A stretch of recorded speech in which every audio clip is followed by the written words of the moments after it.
नमस्कार, स्वागत है आपका हमारे चैनल झारखंड न्यूज नेटवर्क में। आइए जानते हैं झारखंड की 25 मुख्य बड़ी खबरों को। रामगढ़ में आलू लदे ट्रक ने स्कूली बच्चों से भरे ऑटो को रौंदा, चालक समेत 4 की मौत। रामगढ़ जिले में बुधवार को सुबह सुबह भीषण सड़क हादसा हो गया। एलपी ट्रक ने स्कूली बच्चों से भरे ऑटो को रौंद दिया। इसमें 3 बच्चे समेत 4 लोगों की मौत हो गई। 1 दर्जन लोग घायल हो गए। मृतकों में ऑटो चालक भी शामिल है। दुर्घटना में मृत और घायल बच्चों की उम्र 5 से 12 वर्ष के बीच है। झारखंड में प्रचंड ठंड की वजह से सरकार ने सभी सरकारी और निजी स्कूलों को आदेश जारी कर रखा है कि 8वीं तक की कक्षाएं बंद रहेगी। बावजूद इसके छोटे बच्चों को स्कूल बुलाया जा रहा है। इसे ग्रामीणों में काफी रोष देखा जा रहा है। दुर्घटना रामगढ़ बोकारो मार्ग के गोला तिरला मोड़ के समीप हुई। एलपी ट्रक ने जैसे ही स्कूली बच्चों से भरे ऑटो को टक्कर मारी, घटनास्थल पर ही तीनों बच्चे और ऑटो चालक की मौत हो गई। एलपी ट्रक का चालक और 11 बच्चे दुर्घटना में घायल हो गए हैं। सभी घायलों को सामुदायिक स्वास्थ्य केंद्र पहुंचाया गया है। गुडविल मिशन स्कूल तिरला के बच्चे ऑटो से स्कूल जा रहे थे। इसी दौरान आलू लदे ट्रक ने ऑटो को रौंद दिया। बच्चों की मौत के बाद घटनास्थल पर चित्कार मच गई। मृतकों के परिजन दहाड़ मारकर रोने लगे। घटना के बाद सैकड़ों लोग मौके पर जुट गए। ग्रामीणों ने रामगढ़ बोकारो मार्ग को जाम कर दिया। सड़क के दोनों ओर वाहनों की लंबी कतार लग गई। सूचना मिलते ही रामगढ़ की विधायक ममता देवी मौके पर पहुंच गई। स्थानीय लोगों ने कहा कि सरकार के आदेश के बावजूद निजी स्कूल वाले मनमानी कर रहे हैं। ऐसे स्कूलों के खिलाफ सरकार को कार्रवाई करनी चाहिए। रांची टाटा NH-33 पर बाघ देखे जाने की खबर से चांडिल और चौका में दहशत। WII की टीम पहुंची। सरायकेला खरसावा जिले में बाघ देखे जाने की खबरों के बीच ग्रामीणों में दहशत का माहौल है। Wild life institute of India की टीम पहुंच चुकी है। वन विभाग के कर्मचारी की मदद से बाघ का पता लगाने की कोशिश की जा रही है। खबर है कि चांडिल के चैनपुर और खूंटी मोड़ के पास बाघ को देखा गया है। 8 दिन बाद फिर से बाघ को देखे जाने की खबर से आसपास के ग्रामीणों में दहशत फैल गई है। चैनपुर गाँव के राजकुमार महतो और खूंटी गांव के अपूर्व सिंह ने बाघ को देखे जाने का दावा किया है। राजकुमार महतो ने बताया कि वह परिवार के साथ चौका के चौलीबासा जंगल के रास्ते कार से लौट रहे थे, तभी कार के सामने कूदकर बाघ सड़क पार कर गया। दूसरी ओर चौका के खूंटी गांव निवासी अपूर्व सिंह ने बताया कि वे लोग जमशेदपुर से कार से अपने घर लौट रहे थे। इसी दौरान NH-33 पर खूंटी मोड़ के समीप सड़क पर एक बाघ को देखा गया। बाघ को देखते ही उन्होंने अपने कार की स्पीड बढ़ाई और घर पहुंचे। मंत्री जी, पापा को कैंसर है, बेहतर इलाज करा दीजिए। स्वास्थ्य मंत्री इरफान अंसारी से युवती की गुहार। मंत्री जी, मेरे पापा को कैंसर है, प्लीज आप उनका बेहतर इलाज करा दीजिए। एक युवती यह गुहार लेकर झारखंड के स्वास्थ्य मंत्री डॉक्टर इरफान अंसारी के जनता दरबार में पहुंची थी। युवती ने कहा कि कैंसर पीड़ित उनके पिता अपना इलाज कराने में सक्षम नहीं है, इसलिए स्वास्थ्य मंत्री उनका बेहतर इलाज करवा दें। स्वास्थ्य मंत्री ने युवती की बात को सुना और अधिकारियों को इस संबंध में निर्देश दिए। स्वास्थ्य मंत्री डॉक्टर इरफान अंसारी के जनता दरबार में मंगलवार को 40 लोगों ने अपनी समस्याएं रखी। स्वास्थ्य, जमीन, मैया सम्मान योजना, नौकरी, थाना, अबू आवास समेत कई तरह के मामले उनके सामने रखे गए। जनता दरबार में एक महिला ने कहा कि उनके पति के निधन के बाद PDS दुकान बंद पड़ी है, कोई ध्यान नहीं दे रहा है। PDS दुकान खोले जाए तो वह अपने बच्चों का भरण पोषण सही तरीके से कर पाएंगी। डॉक्टर अंसारी ने संबंधित अधिकारियों को लोगों की समस्याओं का समाधान करने का निर्देश भी दिया है। कहा कि जो भी फरियादी आए हैं उनके मामले में क्या कार्रवाई हुई है, उनकी प्रगति से भी उन्हें अवगत कराएं। स्वास्थ्य मंत्री डॉक्टर इरफान अंसारी ने कहा कि राष्ट्रीय और प्रदेश नेतृत्व में निर्देश पर जनता की समस्या को जानने और उसका समाधान भी करेंगे। झारखंड के लोगों को स्वस्थ रखने के लिए स्वास्थ्य सेवाएं को बेहतर बनाएंगे। इसका असर 1 सप्ताह बाद दिखने लगेगा। उधर डॉक्टर अंसारी ने कहा कि झारखंड में HMPV वायरस का कोई असर नहीं है। केंद्र सरकार की एडवाइजरी का इंतजार किया जा रहा है। सचिव को सभी सिविल सर्जन से बात करने का निर्देश दिया गया है। झारखंड सरकार इसे निपटने के लिए तैयार है। बाहर से आने वाले लोगों की जांच व्यवस्था होगी। आसमान में छाए रहे बादल, चलती रही ठंडी हवाएं। शीतलहर के कारण लोगों को काफी दिक्कतों का सामना करना पड़ रहा है। दिन भर ठंडी हवाएं चलती है और सुबह और शाम में कोहरा छाया रहता है। यह स्थिति 9 वर्ष से निरंतर बनी हुई है। मंगलवार को न्यूनतम तापमान 9 डिग्री रहा। ठंड के कारण हर उम्र के लोगों की परेशानी बढ़ गई है। सुबह में कोहरा छाया हुआ है। 8:30 बजे से धूप खिली है। दोपहर 1 बजे तक कभी धूप तो कभी छांव का सिलसिला जारी रहा। इसके बाद करीब 2:30 बजे से आसमान में पूरी तरह से बादल छा गए, ठंडी हवाएं तेज चलने लगी। मंगलवार को दोपहर में ही शाम का नजारा देखने को मिला। दिन में लोग अपने वाहनों की लाइट जलाकर चल रहे थे। ठंड की वजह से शाम होते ही लोग अपने अपने घरों में दुबक गए हैं। कई लोग अपने घरों में अलाव जलाकर तो कई रजाई और कंबल ओढ़े ठंड से राहत पाने की कोशिश कर रहे हैं। कनकनी की वजह से कई लोगों की तबीयत भी खराब हो रही है। शहरी क्षेत्र में विभिन्न चौक चौराहे पर ठंड से बचाव के लिए कई लोग अलाव का सहारा ले रहे हैं। शहरी क्षेत्र के अलावा ग्रामीण इलाके में भी शाम ढलने के बाद अलाव तापते हुए लोग नजर आते हैं। इंग्लैंड और मलेशिया से आई बेटियों ने किया पिता का अंतिम संस्कार, अर्थी को कंधा भी दिया।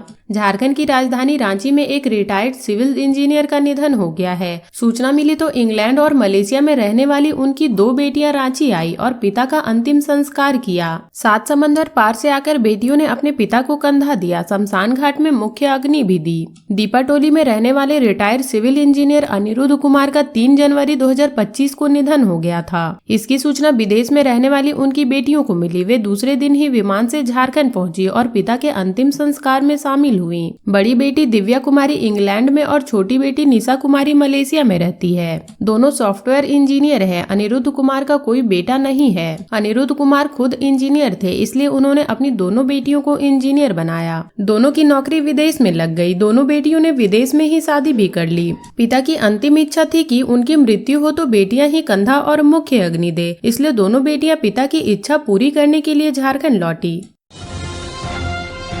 झारखंड में अगले 2 दिनों तक कड़ाके की ठंड। पश्चिमी विक्षोभ 10 जनवरी से होगा सक्रिय। झारखंड में अगले 2 दिनों तक फिर से कड़ाके की ठंड पड़ेगी। मंगलवार से ही शाम में हवा की गति तेज हो गई और आसमान साफ हो गया है। इस वजह से न्यूनतम तापमान में 2 से 4 डिग्री सेल्सियस तक की गिरावट आ सकती है। 11 जनवरी से एक बार फिर बादल छा सकते हैं। इसके बाद न्यूनतम तापमान बढ़ेगा। 3-4 दिनों तक इसका असर रहेगा।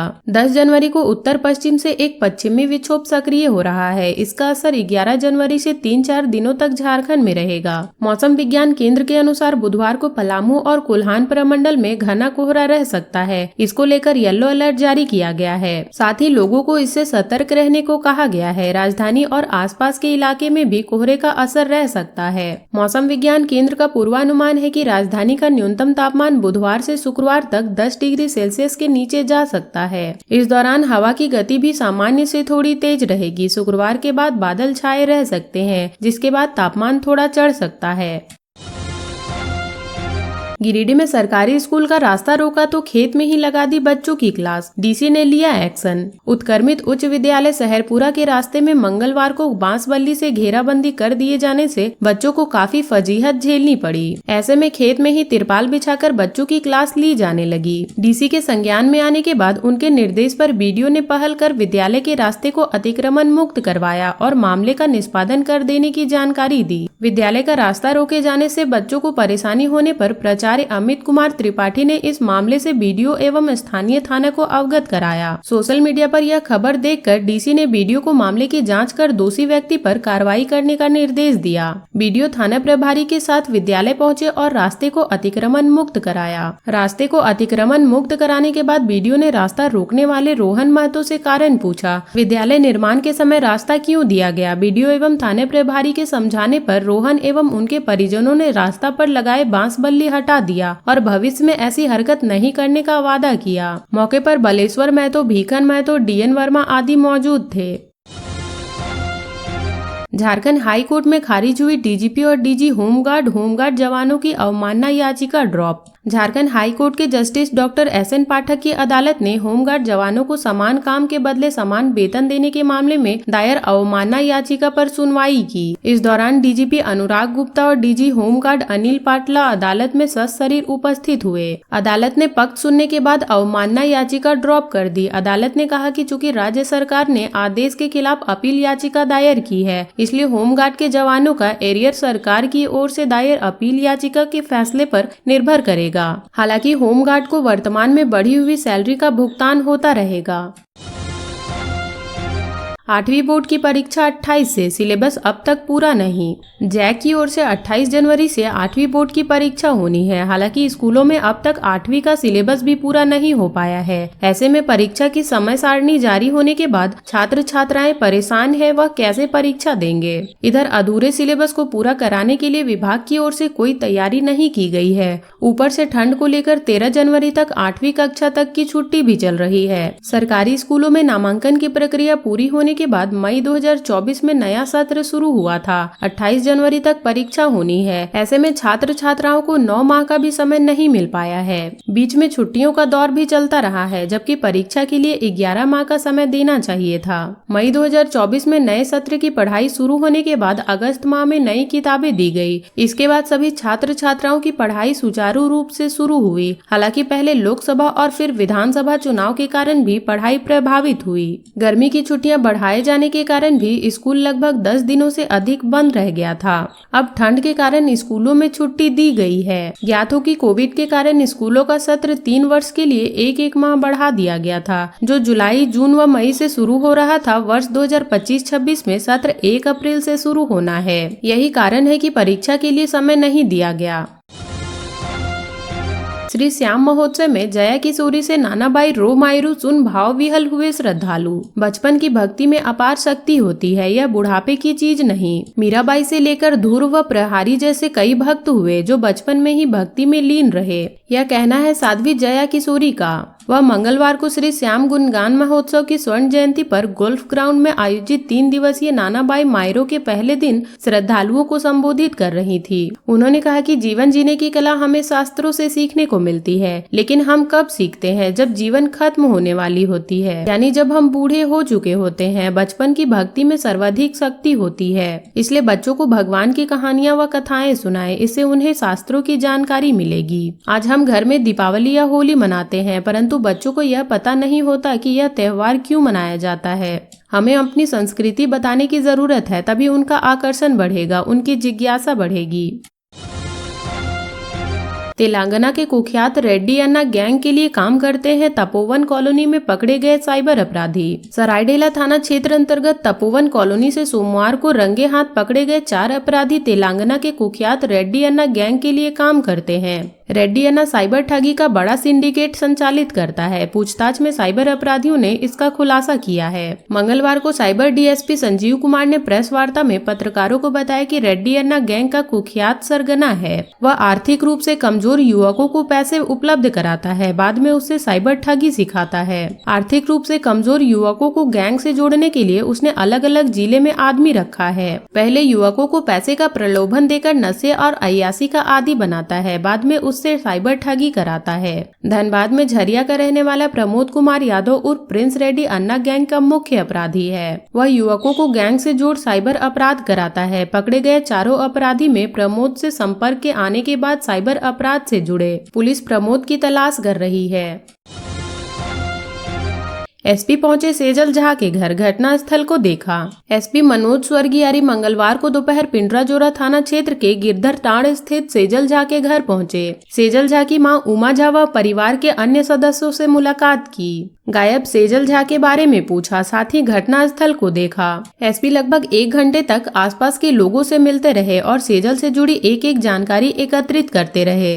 घटना स्थल से लेकर सेजल के घर तक कई बार आए और गए, मामले को गंभीरता से समझने का प्रयास किया। इसके बाद पिंडराजोरा थाना प्रभारी अमरजीत कुमार सिंह को विशेष दिशा निर्देश देकर वापस लौट गए। मेरी पुत्री वापस घर लौटेगी, सेजल की मां उमा ने मंगलवार को बताया कि उम्मीद अभी भी कायम है। हर बार जिले के सभी नए पुलिस कप्तान से मिलती हूँ, अपनी पुत्री सेजल के गायब होने की कहानी सुनाती हूँ। इस बार भी एसपी मनोज स्वर्गियारी के कैंप 2 कार्यालय में मुलाकात कर सेजल के गायब होने से अब तक की जांच की कार्रवाई से अवगत कराया। एसपी साहब के गांव से आने के एक बार फिर उम्मीद जगी है, मेरी पुत्री वापस घर लौट सकेगी। चास प्रखंड के पिंडराजोरा थाना क्षेत्र के गिरधर टांड की रहने वाली नाबालिग सेजल झा 16 अक्टूबर 2020 को पूर्वाह्न 11:15 बजे बगल के गाँव कुरमा ट्यूशन पढ़ने निकली थी। ठीक 15 मिनट मिनट बाद 11 बजे सुबह ट्रैक्टर चालक को मुख्य सड़क पर एक साइकिल, चप्पल व किताब गिरा दिखा।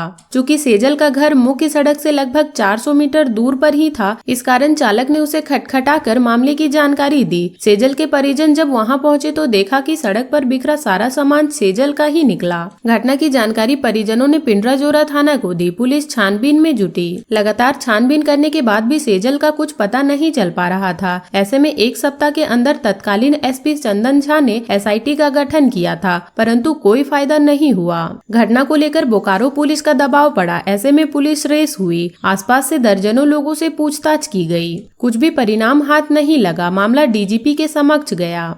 तत्कालीन एसपी प्रियदर्शनी आलोक की टीम ने सेजल की बरामदी को लेकर परिजन के साथ कई स्थानों पर संभावित जगहों पर छापेमारी की, पर कुछ भी हाथ नहीं लगा। परिजन मुख्यमंत्री हेमंत सोरेन से रांची जाकर मिले। बोकारो विधायक बिरंची नारायण सहित कई मंत्री व विधायकों के दरवाजे खटखटाए। जांच करने वाले हर पुलिस अधिकारी से मिलकर जांच में हर तरह से सहयोग किया। तत्काल बोकारो विधायक श्री नारायण ने सेजल की गुमशुदगी का मामला विधानसभा में उठाया। झारखंड सरकार से सेजल की सकुशल बरामदी का आग्रह किया। पिछले 4 सालों से केवल आश्वासन व कार्रवाई का सिलसिला चल रहा है। सेजल कहां गायब हो गई है, किसी के पास कोई जवाब नहीं है। माता पिता अपने स्तर से भी खोजबीन में जुटे हुए हैं। तत्कालीन एसपी आलोक प्रियदर्शनी, तत्कालीन एसपी पूज्य प्रकाश ने भी मामले में दिलचस्पी दिखाई। जांच पड़ताल शुरू की, परंतु आज तक सेजल का सुराग नहीं मिला है। झारखंड के विश्वविद्यालयों में भ्रष्टाचार का बोलबाला। झारखंड के विश्वविद्यालय भ्रष्टाचार के अड्डे बन गए हैं। परीक्षा से लेकर सुरक्षा गार्ड की नियुक्ति तक में बड़े पैमाने पर भ्रष्टाचार हो रहा है। यह आरोप अखिल भारतीय विद्यार्थी परिषद के क्षेत्रीय संगठन मंत्री याज्ञवल्क्य शुक्ला ने मंगलवार को लगाया। वह धनबाद में पत्रकारों से बात कर रहे थे। संगठन के 25वें प्रदेश अधिवेशन के लिए गए महत्वपूर्ण निषेधों के साझा करते हुए श्री शुक्ला ने विश्वविद्यालयों की परीक्षा संचालन प्रक्रिया में सुधार करने की मांग की। परीक्षा का आयोजन सीधे विश्वविद्यालय द्वारा किया जाना चाहिए। विश्वविद्यालय और कॉलेजों में सुरक्षा की जिम्मेदारी होमगार्ड को दी जाए। पिछले 5 वर्षों से वित्तीय लेन देन का ऑडिट अकाउंटेंट जनरल से कराया जाए। पेंशन के लिए 12 साल से भटक रहे 72 वर्षीय भूषण कपरदार। कहने को तो माँ बाप को भगवान का दर्जा दिया जाता है, दिया भी क्यों न जाए, क्योंकि माँ बाप के कारण ही तो बेटा इस दुनिया में आता है। जिस बेटे को माँ ने 9 महीने अपने पेट में पाला है, बाप ने चलना सिखाया है, लेकिन बड़े होने पर बच्चे माँ बाप को उनके हाल पे छोड़ देते हैं। दूसरी ओर सरकार द्वारा दिए जाने वाला वृद्धा पेंशन भी बुढ़ापे में जीने का सहारा है। जब दोनों ही उम्मीद ना मिले तो क्या बीतती होगी यह भुक्तभोगी ही बता पाएगा। जसीडीह प्रखंड के गायछदा पंचायत के बेकाडी गांव में 72 वर्षीय वृद्धा भूषण कपरदार को हर माह वृद्धा पेंशन का इंतजार रहता है। 12 साल पूर्व पत्नी की मृत्यु के बाद से ही वृद्धा पेंशन के लिए यह बुजुर्ग दर बदर भटकता रहा है। झुकी हुई कमर को लाठी के सहारे सीधा करने का प्रयास करते भूषण कपरदार के चेहरे पर मजबूरी और बेबसी साफ देखी जा सकती है। पूछने पर भूषण ने बताया कि पत्नी पहले ही साथ छोड़कर दुनिया से जा चुकी है। 3 बेटे हैं जो बुढ़ापे का सहारा बनने की जगह अपने पिता से ही जबरदस्ती पैसे लेते रहते हैं। पेट की आग बुझाने के लिए प्रतिदिन बांग्ला ईंट भट्टे पर दिहाड़ी मजदूरी करना पड़ रहा है। इसके बाद वह खुद ही खाना बनाकर खाते हैं। उन्होंने बताया कि अगर सरकार से पेंशन मिलता तो बुढ़ापे का कुछ सहारा हो जाता। उन्होंने बताया कि वह 2 बार आपकी अधिकार आपकी सरकार आपके द्वारा कार्यक्रम में आवेदन दे चुके हैं, लेकिन पेंशन की स्वीकृति अभी तक नहीं हुई है। भूषण अपनी व्यथा सुनाते हुए कहते हैं कि पहले भी 2 बार पेंशन के लिए आवेदन दे चुके हैं, लेकिन अभी तक पेंशन नहीं मिल रहा है। अब क्या मरने के बाद पेंशन मिलेगा? वह आज भी बैंक का पासबुक लेकर पेंशन राशि के लिए भटक रहे हैं।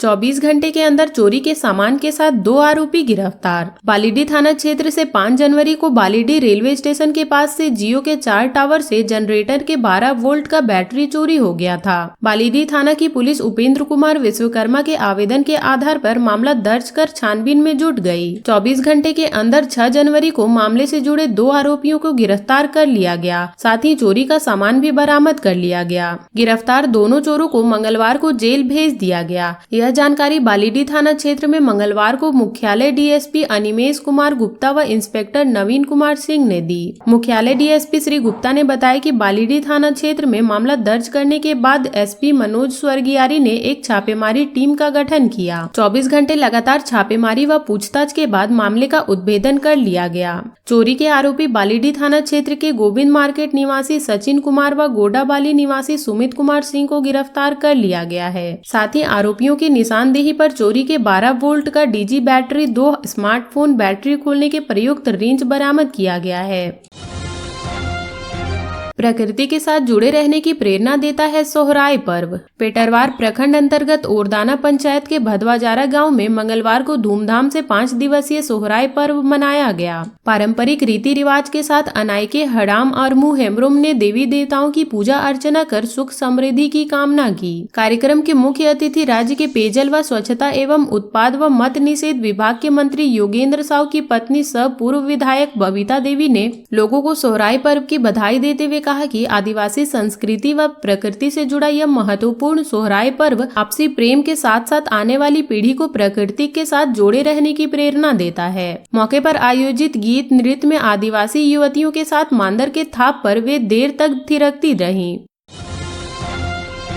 टीएमएच में इलाजरत करंट से झुलसे किशोर की स्थिति नाजुक, 70% जला। गोविंदपुर यशोदा नगर में पतंग उड़ाने के दौरान 11,000 वोल्ट के हाई टेंशन तार से पतंग का धागा के संपर्क में आने पर करंट लगने से झुलसे किशोर अभिनव भानु की स्थिति नाजुक बनी हुई है। घटना के बाद उसे टीएमएच बीसीयू में भर्ती कराया गया। चिकित्सक के मुताबिक भानु 70% जल गया है। हालांकि 24 घंटे में भानु की स्थिति पहले से बेहतर है। भानु के पिता शशिकांत पंडित ने बताया कि भानु का पतंग व लटाई घर में है। वह घर के बाहर दूसरे किसी का पतंग उड़ा रहा था। पतंग का धागा कैसा है, किस धागा से घटना हुई है, यह पता नहीं चल पाया है। वहीं बिजली विभाग के करंडी सब डिवीजन के एसडीओ देवाशीष पात्रों ने बताया कि ट्रांसफार्मर लगे 2 पोल के बीच पतंग फंसने की सूचना मिली है, लेकिन ट्रांसफार्मर के पास से अब तक कोई धागा नहीं मिला है। फिलहाल घटना को लेकर परसुडी थाना में एक सन्हा दर्ज किया गया है। इसमें घटना का जिक्र करते हुए किशोर को करंट लगने की बात कही गई है। इधर मंगलवार को बिजली विभाग के एसडीओ देवाशीष पात्रों ने घायल किशोर के पिता से बात की और स्थिति की जानकारी ली। मैया सम्मान का पैसा नहीं मिला तो टेंशन नहीं लेने का, जाने कहां करना होगा आवेदन। झारखंड की हेमंत सोरेन सरकार ने अपनी महत्वाकांक्षी योजना मैया सम्मान योजना की राशि 1,000 रूपए प्रति माह से बढ़ाकर 2,500 रूपए प्रति माह कर दी है। 56 लाख से अधिक लाभुकों के बैंक अकाउंट में 2,500 रूपए पहली किस्त 6 जनवरी 2025 को पहुंच भी गई। दूसरी तरफ बड़ी संख्या में ऐसी महिलाएं हैं जिन्होंने मैया सम्मान के लिए आवेदन किया है, लेकिन उनके अकाउंट में पैसे नहीं आए हैं। ऐसी महिलाओं को क्या करना चाहिए? जिन महिलाओं ने अब तक आवेदन नहीं किया है, क्या उनको उनके पैसे मिल सकते हैं? आइए हम आपको इन सवालों का जवाब बता देते हैं। आपके सवालों का जवाब देने से पहले आपको बताते हैं कि हेमंत सोरेन की सरकार ने अगस्त 2024 में मैया सम्मान योजना की शुरुआत की थी। तब गांव-गांव और शहर-शहर में अभियान चलाकर महिलाओं से आवेदन लिए गए थे। कुछ ही दिनों में 40 लाख से ज्यादा आवेदन आ गए। देखते ही देखते झारखंड मुख्यमंत्री मैया सम्मान योजना के आवेदन वाली महिलाओं की संख्या 56 लाख से पार कर गई। 6 जनवरी को हेमंत सोरेन ने 56,61,791 महिलाओं के बैंक अकाउंट में 14,15,44,77,000 रूपए ट्रांसफर किए। अब तक अगर आपने आवेदन नहीं किया है तो अपना आवेदन करवा लें। अगर आवेदन कर लिया है तो आपके पैसे कहाँ रुक रहे हैं, तो आवेदन में कहीं गलती तो नहीं, इसको चेक करवा लें। बहुत से आवेदन में मामूली गलती की वजह से भी पैसे रुक जाते हैं। अगर आप भी सही आवेदन करेंगे तो आपको इस योजना का लाभ जरूर मिलेगा। सरकार ने इस योजना के लिए आवेदन की प्रक्रिया बंद नहीं की है। हाँ, आवेदन की प्रक्रिया में थोड़ा बदलाव जरूर हुआ है। अब प्रज्ञा केंद्र से मैया सम्मान के लिए आवेदन नहीं किया जा सकता। आवेदन करने के लिए प्रखंड कार्यालय जाना होगा। तो ये थी झारखंड की अब तक की बड़ी खबरें। ऐसे ही झारखंड की खबरों से अपडेट रहने के लिए हमारे चैनल झारखंड न्यूज नेटवर्क को सब्सक्राइब कर लें और बेल आइकन को प्रेस कर लें ताकि हमारी हर वीडियो का अपडेट आप तक पहुंच सके।